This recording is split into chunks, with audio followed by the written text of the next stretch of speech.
비타릭 부텔리는 이렇게 말을 했죠.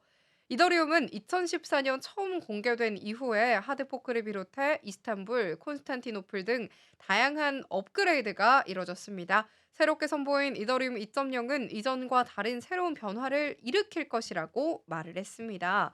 그가 강조한 이 이더리움 2.0의 가장 큰 변화는요, 이 POS와 샤딩입니다. POS는 많은 분들이 들어보셨을 텐데 좀 합의 알고리즘의 전면적인 이 변화를, 그리고 샤딩은 트랜잭션 처리 속도의 향상이라는 확장성을 의미합니다. POW는 Proof of Work의 줄임말로 작업 증명이라고 하는데요. 이는 비트코인의 합의 알고리즘으로 처음으로 세상에 등장했습니다. 블록체인 네트워크에서 블록체인을 생성하기 위해서는 이 해시 함수라는 암호를 좀 풀어야 하는데요. 이 해시 함수를 풀기 위해서는 CPU, GPU 등의 이 컴퓨팅 파워를 통해 단순 연산 작업을 반복하게 됩니다. 해시 함수를 풀게 되면 그 작업의 보상으로 가상화폐를 푼 이에게 지급하면서 이것이 흔히 말하는 채굴로 이루어지게 됩니다. 이더리움 2.0의 POS 프로젝트의 이름은요, 이 캐스퍼입니다. 푸스에 비해서 비탈릭 부테리는 POS는 작업 증명의 대안으로 등장했다면서 POS는 불필요한 전력과 컴퓨팅 파워 소모를 비용이 많이 발생하는 POW의 단점을 해결할 수 있고요. 또 빠른 블록 검증과 합의도 가능해진다라고 설명을 했습니다. 이 그의 말처럼 POW 합의 알고리즘에서는 이 채굴을 위해서 컴퓨팅 파워와 이를 작동시키기 위한 막대한 전기세가 들고 있는데요. 이렇게 채굴에 투입되는 컴퓨팅 파워와 전기는 블록체인 네트워크 유지 비용으로 이루어집니다. 채굴 비용이 커질수록 블록체인 네트워크 수수료도 또 높아지게 되는데요. 이와 달리 이 POS는 컴퓨팅 파워를 활용해 단순히 암호를 푸는 방식으로 채굴하지 않습니다. 대신에 이 해당 가상화폐를 보유하고 있으면 그 보유 지분에 따라서 채굴 가능성이 올라가게 되는 것이죠. POS는 채굴 과정에서 큰 비용이 발생하지 않는 만큼 블록체인 네트워크 수수료가 낮아지게 됩니다. 이는 이 블록체인 네트워크 사용에 따른 비용 부담을 낮추고요. 블록체인 활용 범위를 넓히는 효과를 가져오는 효과가 좀 생기게 됩니다.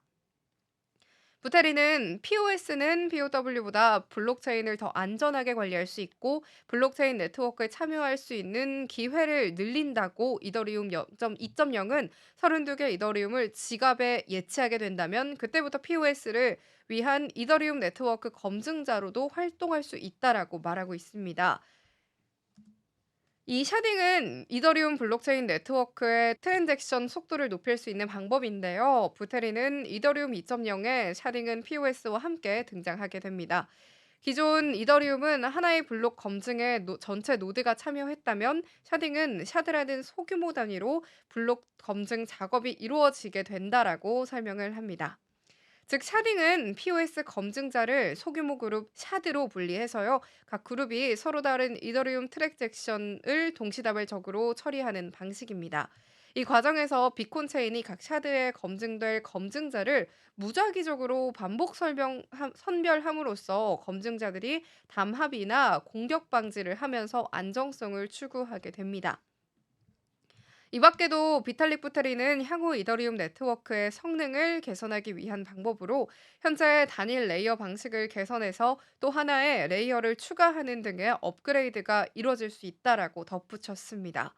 끝으로 비탈릭 부테리는 기존 이더리움은 초당 거래 속도, 그러니까 TPS가 15개에 불과했기 때문에 이더리움의 실제 생활에서 사용되기까지는 개선이 필요했지만 이더리움 2.0은 POS와 샤딩 등 블록체인 아키텍처를 새롭게 구성한 만큼 신용카드를 쓰는 것처럼 실시간으로 거래를 처리할 수 있다면서 이 기대감을 나타냈습니다.